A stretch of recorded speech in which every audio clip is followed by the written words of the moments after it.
Is your productivity stopped because your app can't find the Daqexp.dll? I'm Sophie Chen, a senior Windows support engineer.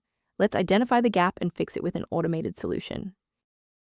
Before we begin the walkthrough for Daqexp module, check the link below for a tool to assist with library environment checks.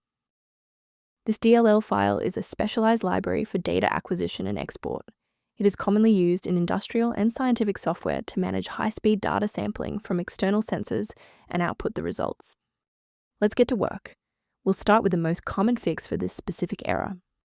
The Daqexp module DLL is part of the proprietary software application package. A full, clean reinstall of the latest official version of software application will repair any missing or damaged components that are causing the launch failure. If you're still finding yourself stuck after the reinstall, our next priority is to check for any active blocks in the system path. A simple restart can resolve file-in-use errors that mimic a missing the Daqexp module message.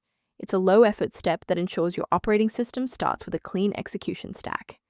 Don't forget to bookmark the video or give it a like before you restart. It's the fastest way to jump right back into this tutorial after the reboot.